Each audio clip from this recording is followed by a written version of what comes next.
അപ്പം നമുക്കൊരു ക്രെഡിബിലിറ്റി ഉള്ള ഒരു കമ്പനി ഒരിക്കലും മെറ്റീരിയൽ ക്വാളിറ്റിയിൽ ഒരു കോംപ്രമൈസും ചെയ്യില്ല. ഇപ്പം മെറ്റീരിയൽ സെലക്ഷൻ ഈസ് ഇമ്പോർട്ടൻറ്റ്. അപ്പോൾ നമുക്കിപ്പോൾ ഒരു കമ്പനിക്ക് ഇപ്പോൾ നമ്മളൊരു ഇൻറ്റീരിയർ ചൂസ് ചെയ്യുമ്പോൾ അവർ പറയും നിങ്ങൾക്ക് 5 years service warranty. 5 years service warranty എന്ന് പറഞ്ഞാൽ നിങ്ങൾ അതിൽ ഡൗട്ട്ഫുൾ ആവണം. കാരണം ഈ 5 years സർവീസ് വാറണ്ടി എന്ന് പറഞ്ഞാൽ നിങ്ങൾ മെറ്റീരിയലിൻ്റെ ക്വാളിറ്റിയാണ് അവിടെ കാണിക്കുന്നത്, ഇൻഡയറക്റ്റ്ലി അവർ കാണിക്കും.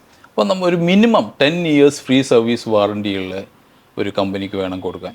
പിന്നെ നമ്മളെടുത്ത് വരുമ്പോൾ നമുക്ക് ഇൻഹൗസ് ഡിസൈനിങ് ടീമുണ്ട്, ആർക്കിടെക്ട്സ് ഉണ്ട്, മാനുഫാക്ചറിങ് ഉണ്ട്, ഇൻസ്റ്റലേഷൻ ടീമുണ്ട്, ആഫ്റ്റർ സർവീസ് ഉണ്ട്. ഈ 5 പ്രോസസ്സും ഇവിടെയാണ്. അപ്പോൾ ഇവിടെ ഡിസൈനിങ് ചാർജസ് നമ്മൾ വാങ്ങിക്കുന്നില്ല. ഞങ്ങളൊരു അതായത് concept based customised interior solution ആയതുകൊണ്ട് മാനുഫാക്ചറിങ് നമ്മൾ തന്നെ ചെയ്യണം. അപ്പോൾ A to Z സർവീസ് പ്രൊവൈഡറായിട്ട് ഒരാളുടെ ഡ്രീം ഹോമിന് അവരെ കൂടെ നിൽക്കാൻ പറ്റും എന്നുള്ളതാണ് അറ്റ്ലസ് ചെയ്തു കൊടുക്കുന്നത്.